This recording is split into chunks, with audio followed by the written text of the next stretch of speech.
यह कहानी है एक छोटे से गांव के एक युवक की, जिसका नाम विक्रम था। विक्रम गरीब था, पर उसमें एक अजीब सी ऊर्जा थी जो कभी हार नहीं मानती थी।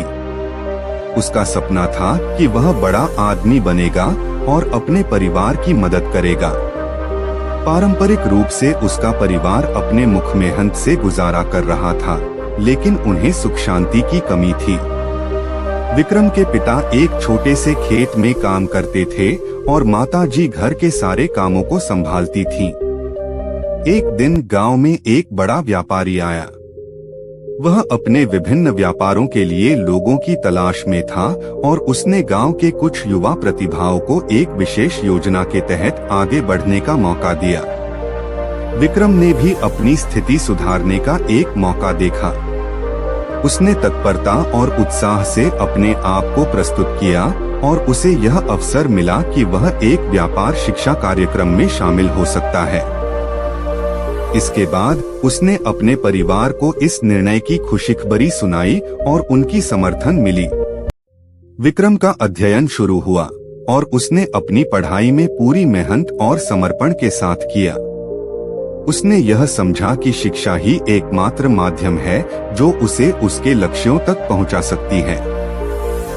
एक दिन एक प्रसिद्ध व्यापारी ने गांव को आगे बढ़ाने के लिए विक्रम को देखा और उसे अपने साथ काम करने का आमंत्रण दिया। विक्रम ने इस अवसर को नकारात्मक समझा नहीं, बल्कि एक नई शुरुआत का मौका माना। वह उस क्षेत्र में काम करने के बाद नए योजनाओं को ढंग से समझने और उम्मीदवारों को अच्छी तरह से प्रबंधित करने में महारत हासिल करने लगा। उसने अपनी सीख को बड़े पैमाने के साथ साझा किया और उसने अपनी समर्थन दक्षता को बढ़ाते हुए कई उत्कृष्ट परियोजनाओं का संचालन किया। धीरे धीरे विक्रम ने अपने क्षेत्र में एक शक्तिशाली नेता बन गया। उसका योगदान गांव को नए आयाम देने में महत्वपूर्ण रूप से योगदान करने लगा। विक्रम की सफलता की कहानी गांव के लोगों के लिए एक प्रेरणा स्रोत बन गई। उसकी मेहनत, समर्पण और सही दिशा में कदम बढ़ाने की भावना ने गांव को नए स्तर पर पहुंचा दिया। इस कहानी से हमें यह सीखने को मिलता है कि जीवन में समस्याएं हमेशा आती रहती हैं, लेकिन हमें उनका सामना करना है और समाधान निकालने की कोशिश करनी है।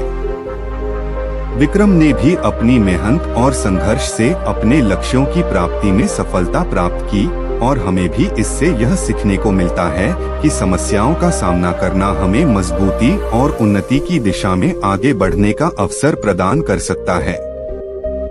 इसके अलावा विक्रम की कहानी हमें यह भी दिखाती है कि एक अच्छे अवसर का समाधान निकालने के लिए हमें विशेषज्ञता, सहयोग और समर्थन की आवश्यकता होती है। विक्रम ने नए योजनाओं का अध्ययन किया, अच्छे सलाहकारों की सुनी और अपने परिवार का साथ पाया। इसके माध्यम से हमें यह सीखने को मिलता है कि हमें हमारी मेहनत को आगे बढ़ाने के लिए समर्थन और सहयोग की आवश्यकता होती है। हमें अपने लक्ष्यों की प्राप्ति के लिए समर्पित रहना चाहिए, लेकिन उसमें दूसरों का सहयोग लेना भी महत्वपूर्ण है। इसके अलावा यह कहानी हमें यह बताती है कि सफलता का मतलब हमारे सपनों तक पहुंचना नहीं है, बल्कि यह है कि हम अपने परिवार, समाज और समाज के लिए कैसे योगदान कर सकते हैं। विक्रम ने अपनी सफलता का सुख नहीं, बल्कि उसने अपने समाज को एक नए स्तर पर ले जाने में उत्कृष्टता प्राप्त की। इस कहानी से हमें यह सीखने को मिलता है कि सफलता का असली अर्थ यह नहीं है कि हम खुद को सुखी महसूस करें, बल्कि यह है कि हम अपने परिवार और समाज के लिए कैसे